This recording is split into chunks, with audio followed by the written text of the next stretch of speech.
So, yes, Patrick was talking about the gym and about how, there's these weights, and the fellas were lifting a heavier weight. And so it's the same as in life.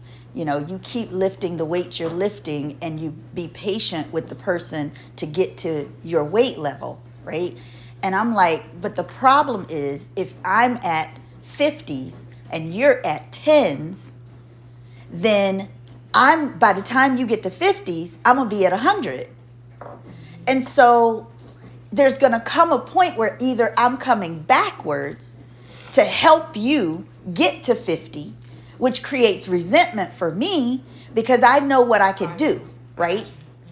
And your 10s you're going to be irritated if I keep going because you're going to feel abandoned, like I'm leaving you and doing things without you.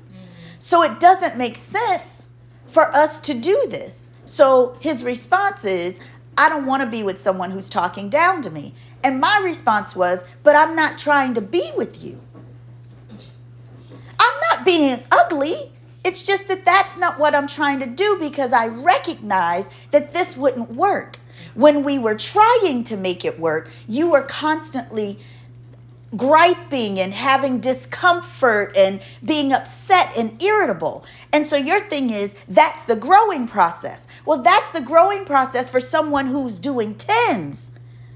See, I'm not still griping at 10, the 10 gripe at 50. I got a 50 gripe.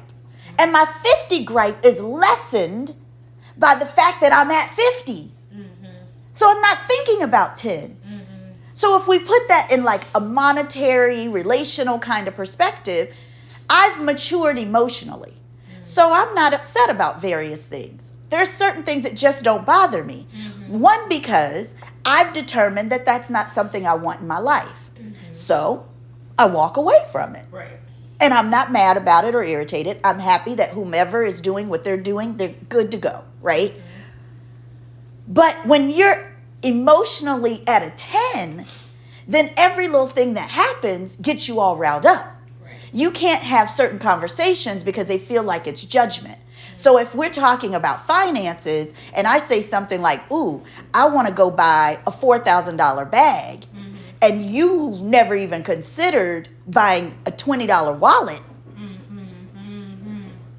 now you feel like I'm judging you because I go shopping and don't buy you anything. But this is my $4,000. That's your $20. I don't tell you how to spend your $20. How you going to tell me how to spend my $4,000? That's the difference between a 10 and a 50. Because you want me to have gone out there and worked for my 50 with no assistance from you. I know you when I was putting my 50s together. Now I'm worked for my 50s. I'm ready to go spend my 50s. And you want to have my 50s. Well, if it were the other way around, it was a man with a woman, she would want him to. But that's her. Right. She need to go make her 50s. Come to the table. Gotcha. Let's come to the table with something each. Right. And when we determine at the table that what we have come with is not equitable enough to move forward, it's like any business deal. Relationships are like businesses. You bet not walk in there and buy a $500,000 house when you know you got $2.50 a month. That's how we got to the 2008 crisis. Yeah. They were giving people huge mortgages that they could not afford. In relationship, we got to think the same way. I know it's about being in love. I get that we want the emotional connection. I get that we want the spiritual connection. I get that there's going to be times when things are not easy. If you start out, though, knowing you're walking into trouble, you cannot expect that to be fixed without some hard work. And you have to be willing to do the work. If you know you're not, back up. Step away from the table. Step away. That's all I'm saying. I know I'm not willing to do work to go from 10 to 20 to 30 to 40 to 50 again. Because I'm at 50, I want to go to 60, 70, 80, 90, 100. And I want some equality in doing that. So you're mad at me and thinking I'm looking down at you when I'm not. What I'm doing is I'm looking at what I want for my future. And right now, you're crying about the current space I'm in. You're upset, and I shouldn't say crying. You're disappointed, you're upset, you're disgruntled. You feel like I'm not taking you with me, like I'm abandoning you, like I'm leaving you behind, like I could be helping you come along. You're upset in that way when I'm here. What are you going to do when I'm further along? And I get to determine if I want to deal with that. Yeah. I get to determine if that's the key. I am not married to you. So I get to determine how I work this out now before I get into a situation where I'm married and now I spend 23 years trying to figure it out, only to get to the end of it and go, okay, that's not it. Yeah, when you already knew from the beginning. And that's really what it's about at this point, is doing the things that you know from the beginning. Like, read the signs. Don't go down the road. Know what you want to be and know who you want to be and stick to that. And don't try and be with somebody that's just... Because that's, at a certain point, it's sort of, like, I think that some people have to consider... Am I trying to be with this 50 simply because I really want to be a 50? And I just know, and I think they have this magical fairy dust, not realizing that it took work. And a lot of work. 10 to 20, 30 years lifting with somebody else. And so it's like, I already lifted with somebody who had 10s. I got 50s. They stayed at 30. So realizing that the first time I had a gym partner, they didn't do what they were supposed to do. They didn't want to do it. They didn't want to do it. And right. Now I'm coming up on another gym partner who also doesn't want to do it. They just want to, it's like... They want to do it, but they want you to make it easy for them. Yeah. So they want you to be the spotter, but you're not spotting, you're actually lifting. Yeah. And they're just like, wow, this is so great. And I'm like, but you're not actually building any muscle. No. Because you're not lifting. No. And everything, and so then the signs become everything that you have done, right? Mm-hmm. In the time that we've been hanging out, kicking it, having a good time, none of those things have manifested next level. Like each thing that you've tried, each business you've tried to open, and none of them have manifested next level. Now, they might have manifested your next level, but next level in terms of how do we pay this mortgage? Because if you can't pay your rent with next level, my mortgage, when you move in here, how do we do that? Because now I'm feeling like, okay, I'm taking care of two people. When I was doing great, just taking care of one. So your thinking is, well, I'm going to bring in my $10. So, but your $10 does not pay for much. It doesn't get me far. Well, I'm here and I'm ready to have sex with you. But I don't want to have sex because my mortgage ain't paid. Right. So I'm like thinking the whole time we like, I'm like, when is he coming to get the house? When do I pack my stuff? Right. Yeah. And so people aren't thinking about this in the dating phase.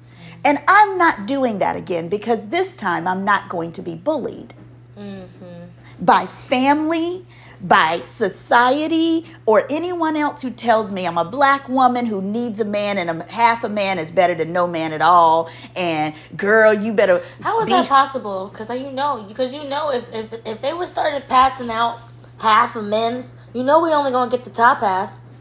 The bottom half don't even matter half the time anyway. So what is it? What? Half a man better than a whole man. A whole man already is only a half these days.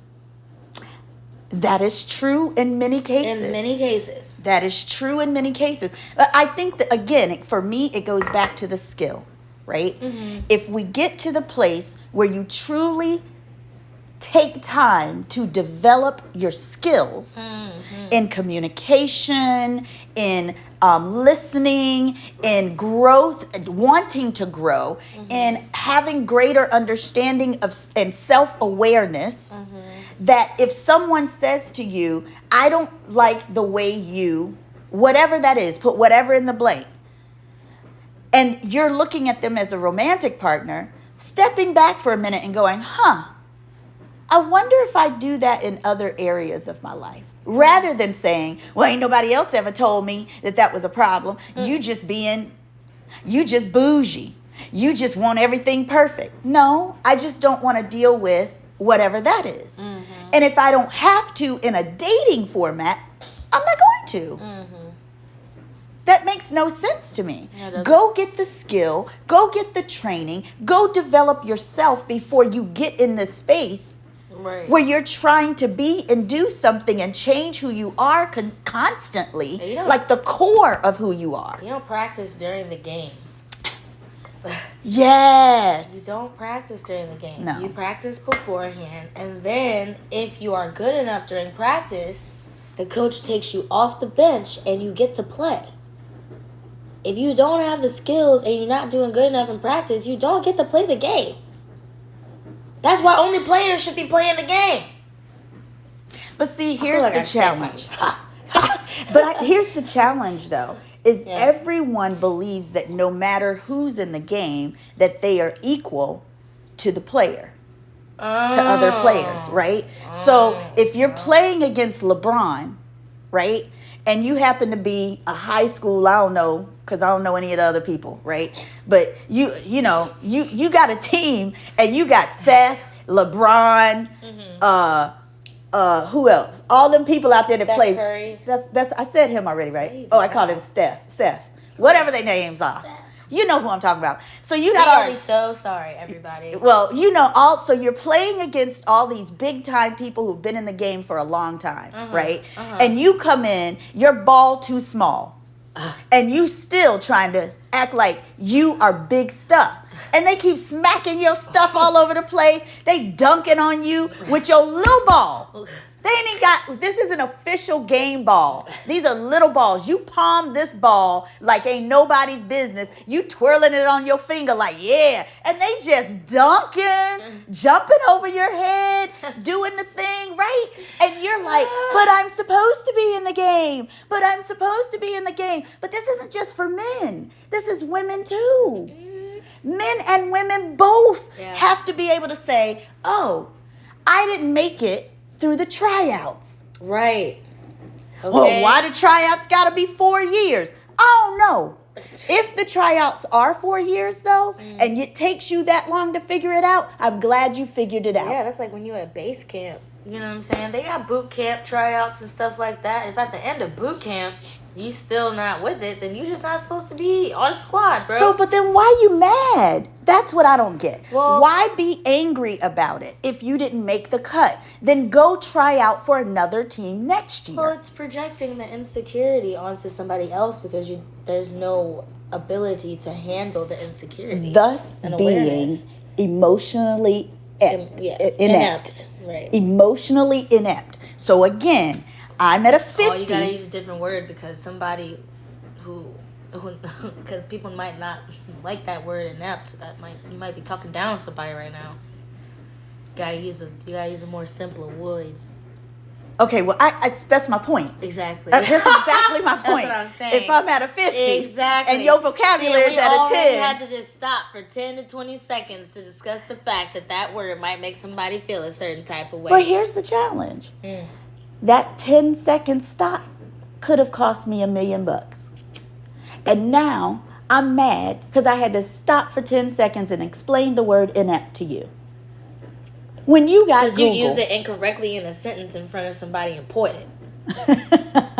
No, because I don't take you around people who are important. Well, and then you get upset because you can't figure out why I don't take you in public. That's because you don't use the word correctly. But you but I get along with everybody. I talk to everybody. Everybody loves me. Them people don't love you. They think it's funny you keep using the word inept. Incorrectly. Like the word inconceivable. Like Conversate. Don't bring that back around to me. We're not talking about me. We not talk about me. They don't even know about that conversation. But it's not a what? word. We still haven't looked that up. We do not know that it's not a word. It might be in the Ebonic dictionary. In the Urban Dictionary. It might be in the Urban Dictionary. But it's a word. Is it in Webster? It might be. We don't know that. We don't know. So somebody gonna have to go take a look. Somebody Google that for me and write in the comments. But all I'm saying is simply that both men and women have to be considerate of the fact that they need to be self-aware. Mm-hmm. They need to be working through their own abandonment concerns, insecurities. When they're single and hanging out with their friends and dating people, and when someone says, this might be a problem, stopping long enough to analyze whether or not it's true and maybe get some therapy around it, go talk to Jesus about it, go talk to other people about it, but don't just say, well, ain't nobody else ever said nothing about it. So, because they probably have, it's just that you're so sensitive that they could not tell you directly. Right. And that's the other thing we have to stop doing, particularly as women, because we'll leave a dude alone and he'll be like, oh, she just don't know what she had, right? Because we don't say to them, here are the areas where you were deficient that I really just didn't want to deal with. And same to women, saying to them, hey, this is why I didn't wife you. Right. Because of these challenges, so that they can work on those things and don't just take them into the next relationship. Because here's what I truly believe. Well, wait, I even say before that, we also have to be self-aware enough to be able to, slow down, like as you're just saying, when we are expressing that to other people and not just be like, I ain't dealing with this. This is crazy. I don't want to deal with this no more. And being like, okay, let me communicate. Because in order for me to communicate how I'm feeling about you, I also have to know how I'm feeling, right? Taking the time, I had to take the time to know how I'm feeling, and rather than projecting that onto you or just not wanting to deal with it and just leaving in the first place. But go ahead. Do you think, though, that that's because you've said something so many times that hasn't been heard? It can sometimes be that. Sometimes so rarely, I think, is it the first time something ever happens. That's true. That's true. It is the fourth or fifth or sixth time that a thing has occurred that the individual then says, okay, I can't deal with this. Yeah. And then somebody goes, you just walk away from relationships. It only took you 6 months. Every 6 months you got a new man. Every 6 months you got a new girl. But that's because I've said it. And I'm trying to be kind about it. Right. And the person isn't listening. At all. And because they're not listening, they don't change whatever that is, or even just assess that. Or even just do it for a little while, but then they always go right back to what they're doing. Right. So it's like, did you really listen? Did you really? And then it's like, so now, okay, that's who you are. So I get the opportunity to just be like, okay, I don't want to deal with this. And sometimes it is hard, and I think that's why people ghost each other.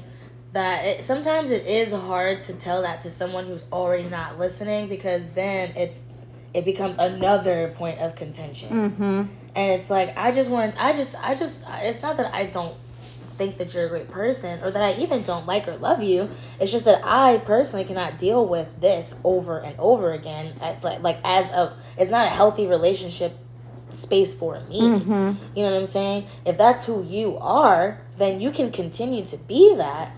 And sometimes I want to tell the person, because it's like, I think that I think everybody should know where they can grow. I would want to know. You know what I'm saying? But if I've been saying it, someone's not listening, and now I want to leave, now I feel like, how do I tell the person that I'm leaving because of the one thing I keep on saying? And then they think, well, I have changed in this way and I have changed in this way. I'm like, but it's still it feels like a mask for the same behavior at the end of the day. And it keeps coming up no matter what kind of situation it is. It ends up being the same kind of behavior. So now I'm like, I don't even know where the root is anymore. Right.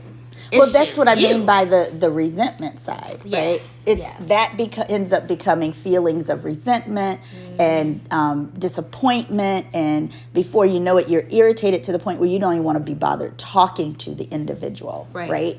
And now it feels like you just walked away because they're not listening. And so it's so important to have that communication be a crucial component. If you notice immediately that the cognitive ability to understand and comprehend what you're saying is difficult, right? If the emotionality is so high that you cannot even begin to spend enough energy understanding what I'm saying to you, then we now need to change our positions. Like, we now need to say we have to do something other than be in this relationship, because emotionally you're not able to hear what I'm saying to you. And vice versa. Sometimes I can't hear what you're saying when especially if it's being expressed in the same breath as me explaining why I'm upset.